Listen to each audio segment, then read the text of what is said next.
There are a number of questions that went through my mind when I was asked to speak about the power of ethical leadership. What is ethical leadership? Are we suggesting or insinuating that there is no ethical leadership in South Africa? Where should this ethical leadership be located? Who should provide this ethical leadership? What are we thinking about when we say developing? Are we really talking about the stage of economic development?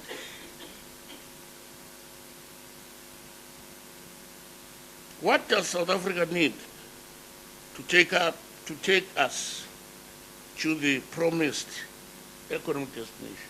My colleagues have spoken about political power, political power. I've always said political freedom plus economic power equals total liberation. Okay? I'm not going to go through all these nicety things, When you prepare a paper, you tell me sure that you're a little bit educated and you're an intellectual, but you have to be practical now because of time.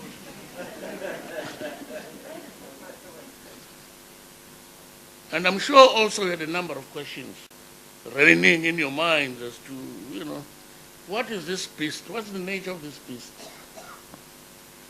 Now,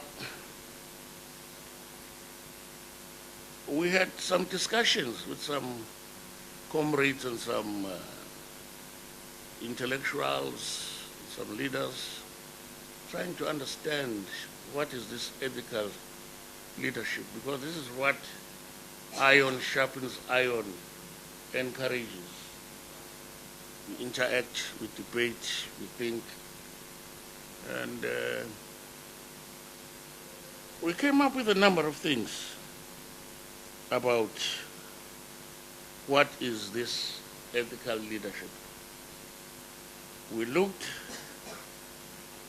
that as early as 1994, a white paper on transformation of the public service identified the need for a code of conduct in South Africa as an essential element to enhance high standards of ethics and professionalism. Look at the Constitution.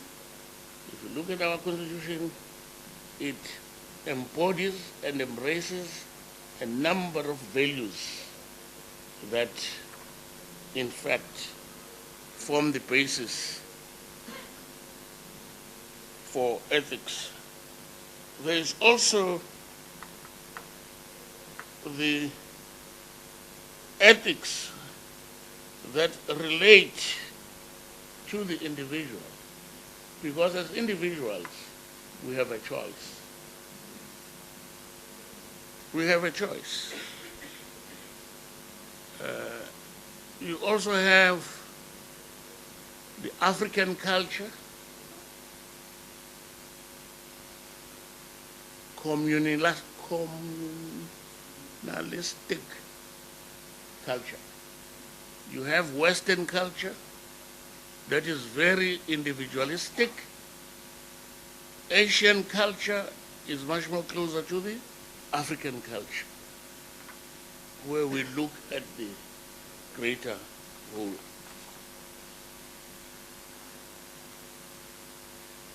The conclusion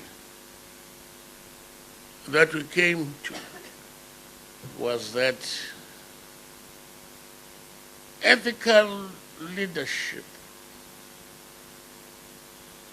is driven and guided by values, principles, and beliefs.